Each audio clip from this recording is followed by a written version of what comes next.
Salut tout le monde, très urgent.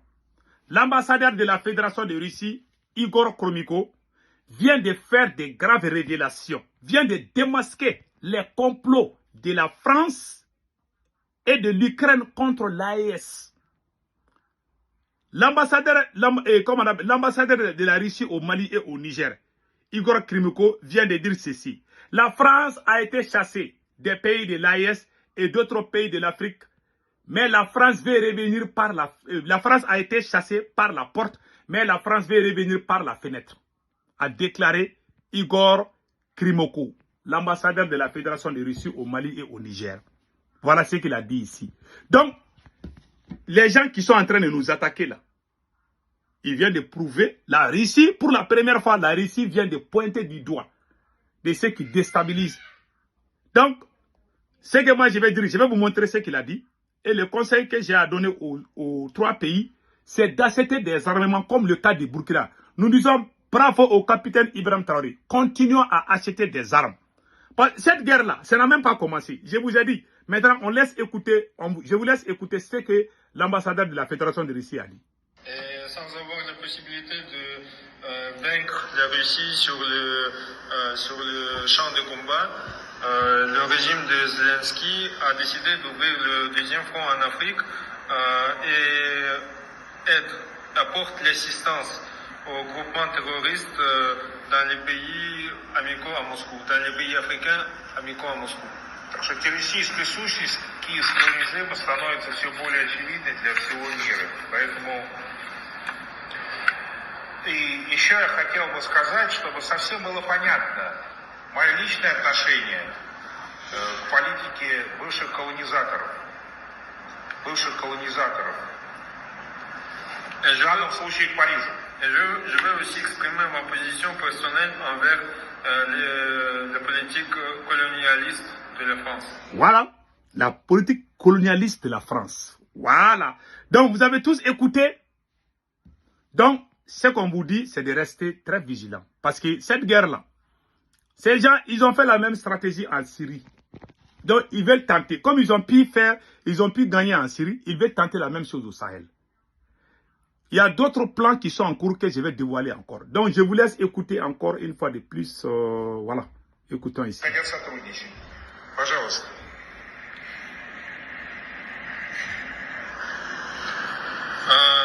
Vous pouvez regarder la France. Vous pouvez regarder comment agissent leurs autorités. Vous m'excusez beaucoup, mais vous voyez, la France a été chassée des autres pays. Je ne dis pas seulement de l'AES. Des autres pays africains. On a chassé la France, mais quand même, Paris veut revenir par la fenêtre. Donc, И их выгоняют в двери, они лезут в окно. ils sont chassés par la porte et ils vont revenir par la fenêtre. Voilà. La France a été chassée par la porte, elle veut revenir par la fenêtre. Voilà ce qu'ils viennent de dire. Donc, voilà ce qui se passe. Pourquoi l'ambassadeur de la Fédération de Russie est sorti comme ça, dire que la France et l'Ukraine, non seulement il a dit que l'Ukraine vient d'ouvrir un deuxième front en Afrique. Deuxièmement, il dit que la France va revenir. Je vous ai montré, la France a juré qu'elle va revenir. Donc, pourquoi l'ambassadeur de la Fédération de Russie est sorti? Parce que je ne vous cache pas, il y a beaucoup de mercenaires qu'ils ont vraiment, ils ont recruté des mercenaires. Ils veulent faire le scénario syrien dans l'espace AES. C'est-à-dire, nous mettre dans une guerre indéfinie. Vous voyez, on achète des armes. Les terroristes, c'est-à-dire qu'on les élimine, après ils viennent encore. On les élimine, après ils viennent encore. Donc, ils veulent nous mettre dans la guerre, comme ils ont fait en Syrie. Ils ont l'argent. Ils peuvent recruter là où ils veulent. Ils peuvent corrompre, même des gens chez nous-mêmes, ils peuvent les mettre contre nous-mêmes. C'est une guerre qui va durer, je ne vous cache pas. Nous sommes dans une guerre qui va durer. Même 10 ans ne peut pas finir cette guerre. Les gens qui sont contre nous là, c'est pas ce que vous pensez. Nous sommes en guerre contre la France comme ça. Hein. C'est le proxy de la France qui se prépare contre nous. On est en train de faire une guerre. C'est-à-dire que ces gens qui sont en train de nous attaquer là, ils sont en train de faire une guerre par procuration. Nous sommes en guerre contre la France et l'Ukraine. Et l'OTAN, je peux dire. Les gens que nous sommes en train... Comment ils trouvent les armes? Quand on les attrape, ils ont des armes très lourdes. Qui les fournit des armes? Qui leur donne l'argent? Tu ne vas pas comprendre si ils n'ont pas de... C'est-à-dire, ils n'ont pas de sources de revenus. Qui leur paye? On les voit avec les euros, les dollars, les francs CFA et toutes sortes de monnaies. Qui leur donne l'argent? Qui leur donne les fusils? Est-ce que ces gens-là ont des usines pour fabriquer des fusils ou des armes? Non. Est-ce qu'ils ont des usines de fabrication de munitions? Non. Ils ont des armes sophistiquées. Qui leur donne? Nous sommes dans une guerre. Nous sommes en train de faire la guerre contre la France de façon indirecte. Vous voyez, à chaque fois que nos braves soldats gagnent sur le terrain, France 24 et RFI vont sortir. Pourquoi l'ambassadeur de la Fédération de Russie est sorti pour parler comme ça? Parce qu'il sait ce qui se prépare contre l'AES. Il a dit que la France va revenir par la fenêtre, non? Vous savez ce que ça veut dire? La France a été chassée par la porte, mais la France veut revenir par la fenêtre. Il y a des gens qui n'ont pas compris ça, mais je vais vous expliquer. La France veut revenir par la fenêtre d'après l'ambassadeur de la Fédération de Russie. Cela veut dire quoi? Cela veut dire que nous avons chassé la France. Mais la France a d'après le capitaine Ibrahim Traoré, il y a des valets locaux. La France a des valets locaux. Oui, même chez nous là, il y a des gens qui crient tout le temps, tous les gens qui défendent la CEDEAO, tous les gens qui défendent les machins, les trucs internationaux là, c'est des gens de la France. Ils ne vont pas dire vive la France, hein, mais ils vont dire ah non, rentrons dans la CEDEAO. Tous les gens qui parlent de ça, c'est des gens qui travaillent indirectement ou qui aident directement ou sans se rendre compte, ou ils sont manipulés d'autre part. En tout cas, ça va dans l'intérêt de la France et non dans l'intérêt de l'AES. Tout individu qui parle qu'on doit rester dans la CEDEAO, moi si je suis président du Mali, celui qui va ouvrir sa bouche pour dire qu'on n'a qu'à rentrer dans la CEDEAO, je vais lui casser les dents. Je vous jure, si je suis président, si tu ouvres ta porte, tu aimes la France, tu quittes le Mali. C'est clair comme l'eau de roche. C'est pour ça que quand je vois mon président, je m'énerve souvent. Ce n'est pas parce que je ne l'aime pas. Ce n'est pas parce que je ne l'aime pas. Allez-y au Burkina, tu vas voir quelqu'un en train de parler ça. On n'est pas dans cette guerre-là. Les gens qui nous combattent là, ils ne vont jamais abandonner ce combat. Même nous, on va vieillir, on va mourir. Ce combat va continuer. Qu'est-ce que nous devons faire? Quand l'ambassadeur de la Fédération de Russie dit que la France veut rentrer par la fenêtre, vous savez ce que ça veut dire? Ça veut dire attachons les ceintures. Ça veut dire que la guerre là, ce n'est pas fini.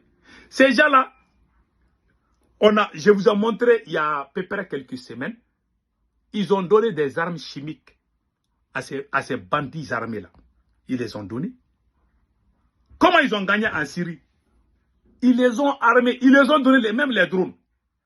Ils étaient en train de... Ils vont créer des fronts partout. Leur stratégie c'est quoi? C'est de créer des fronts partout. Je donne l'exemple du Mali. Ils sont à Bandiakara. Ils sont dans la première région du Mali. Ils sont beaucoup dans la première région du Mali, à la frontière entre le Mali et la Mauritanie, à la frontière entre le Mali et comment on appelle là, et l'Algérie. Ils viennent en vrac dans ces frontières-là. Ils sont beaucoup là-bas. Mais si tu dépasses même 1 mètre carré sur leur territoire, ils vont dire que ils vont te déclarer la guerre. C'est-à-dire quand on le chasse, ils vont aller se cacher chez quelqu'un. C'est pour ça que cette guerre n'est pas... On n'a même pas commencé. On a intérêt à rester unis. Si jamais on ne reste pas unis, on est foutu. On est foutu à jamais. Je vous dis ça. Hein. On est foutu à jamais. Donc, la France veut revenir par la fenêtre. La France est revenue par la fenêtre en Syrie, non? C'est ça que ça veut dire. Ils ne vont pas abandonner cette guerre-là, même tous ces bandits armés qui sont au Burkina, qui sont au Mali, qui sont au Niger, même si on finit avec eux tous, ils vont aller créer d'autres. Tant qu'il y a les pays qui les reçoivent là, ça ne va pas finir. On a des mauvais voisins qui sont complices. Ce n'est pas parce que nos armées là ne travaillent pas. Les VDP et les FDS de Burkina Faso font un travail remarquable. Quand vous partez au Niger, les FDS du Niger travaillent bien. Vous venez au Mali, les femmes du Mali travaillent bien. Mais chaque fois, ils quittent dans un pays pour venir nous attaquer. Tu ne peux pas aller dans ces pays, et ces pays, quand il leur dit, ils vont nier. C'est comme si quelqu'un te frappe, il rentre dans la maison de ton voisin. Toi, tu veux rentrer dans la maison de ton voisin, c'est comme toi, ta famille est là. La famille, ton voisin, il y a la famille voisine qui est à côté. Quelqu'un te jette des cailloux. Il rentre dans une autre famille. Toi, tu les regardes, tu sais qu'il est là-bas, mais tu ne peux pas aller l'attraper là-bas. Sinon, ils vont dire que tu es rentré dans leur famille. C'est ça, ce qui se passe entre l'AES et ces pays-là. Parfois, moi, je me couche, je m'énerve, j'ai envie même de m'éclater, quoi. Tellement je suis fâché. Ces voyous, ils viennent nous attaquer au Burkina Faso, au Niger, au Mali. On sait où ils viennent. Mais quand on dit, ces présidents de ces pays voisins, ils vont croire, ils vont dire non, que personne n'est venu chez eux. C'est comme quelqu'un te gifle, il va rentrer dans une famille. Toi, tu es dans ta famille, tu sais qu'il est rentré là-bas, mais tu ne peux pas aller le chercher là-bas. Si tu vas là-bas, ils vont dire que tu es venu. Pourquoi tu es venu chez moi? Est-ce que tu as tapé la porte? Non. Voilà le même scénario qui se passe entre l'AES et certains pays voisins. On a des mauvais voisins. Ils ont recruté des mercenaires. Si vous voyez que l'ambassadeur de la Fédération de Russie est sorti là pour les dénoncer, ça veut dire qu'il sait ce qui se prépare contre l'AES. Ils veulent créer des fronts partout pour nous chauffer les tympans. Et cette guerre-là, on va la mener. Même 10 ans là, ça ne peut pas finir cette guerre. C'est pour cela, moi j'ai dit, restons unis. Que nos présidents achètent toujours des armes. Je félicite le capitaine Ibrahim Traoré qui continue à acheter des armes. Il sait ce qui se prépare. Celui qui croise les barres là, ils vont détruire ton pays. Vous voyez ce qui se passe au Mali, à Bandiakara, dans la région de Kaï, dans la région de Minaka. Il y a des choses, nous on ne peut pas dire ça sur les réseaux sociaux. Ils sont en train de dire non, ce n'est pas possible. Et puis on sait où ils viennent. Ils quittent en Algérie ou en Mauritanie, ils viennent faire des bêtises chez nous, après ils rentrent là-bas, tranquillement. Hein. Ils vont aller manger, ils vont aller prendre le café et le beurre là-bas. Ils vont manger le riz au gras, en Mauritanie ou en Algérie. Et puis ils vont venir nous massacrer. Et ils vont venir dire, ah non, nous sommes des voisins. C'est de l'hypocrisie totale. En tout cas, voilà ce que j'ai à dire. Attention nos ceintures. La sortie de l'ambassadeur là, cela veut dire que peuple de l'AES, le combat ne fait que commencer. Une seule personne ne peut pas gagner ce combat. Donc attention nos ceintures et vraiment évitons les querelles inutiles là, ça ne sert à rien. Donc c'était ça, passez un excellent week-end, ciao ciao.